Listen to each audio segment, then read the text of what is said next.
की प्रॉपर्टी के बाद अब डिस्कस करते हैं कि इलेक्ट्रिक चार्ज और मास में क्या डिफरेंस है।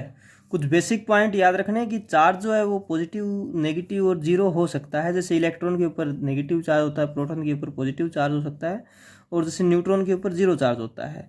तो चार्ज पॉजिटिव, नेगेटिव और जीरो हो सकता है, लेकिन mass always exist as positive quantity, ये हमेशा पॉजिटिव रहेगा। मास पॉजिटिव होता है। चार्ज इज क्वांटाइज्ड, हमने पढ़ा Q is equal to N E, कि चार्ज क्या रहता है, क्वांटाइज्ड रहता है। कम से कम कितना चार्ज फ्लो करेगा, ई चार्ज फ्लो करेगा, इससे कम चार्ज फ्लो नहीं कर सकता। ई को क्या माना गया, एक स्मॉल पैकेट या एक क्वांटा माना गया।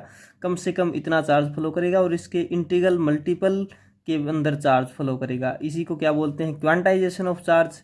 तो चार्ज क्या होता है, क्वांटाइज्ड, लेकिन मास को भी क्वांटाइज्ड कंसीडर नहीं किया गया है, मास इससे कम भी फ्लो कर सकता है। ठीक है।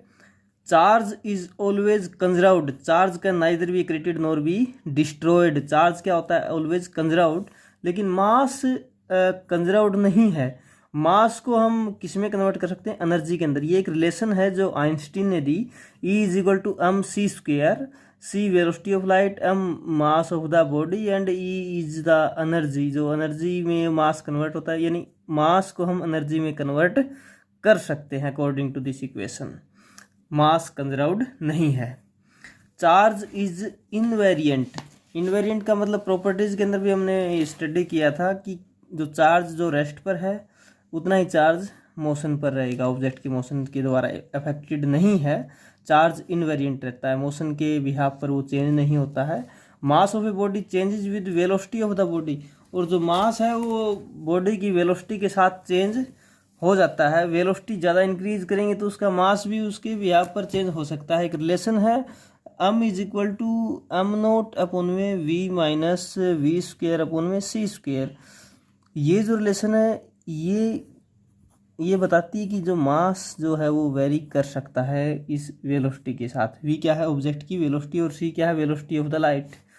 तो जब ये जो v चेंज होगा तब इस ऑब्जेक्ट का मास भी क्या होगा, वेरी कर सकता है, चेंज हो सकता है।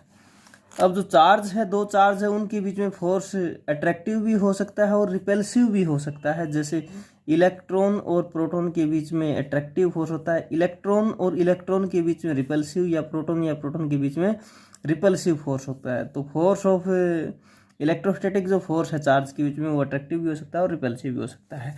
मासेस के बीच में कैसा फोर्स होगा, ग्रेविटेशनल फोर्स होगा।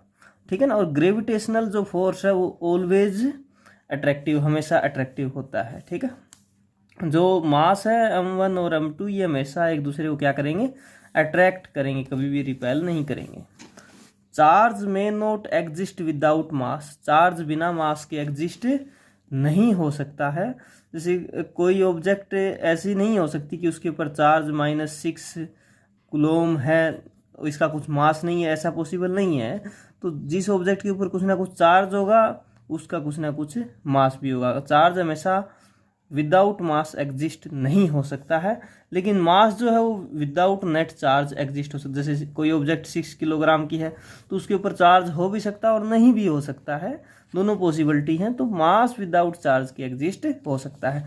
तो इलेक्ट्रोस्टैटिक्स यूनिट हम कर रहे हैं, उसके अंदर आज हमने डिस्कस किया चार्ज की प्रॉपर्टीज और इलेक्ट्रिक चार्ज और मास में डिफरेंस।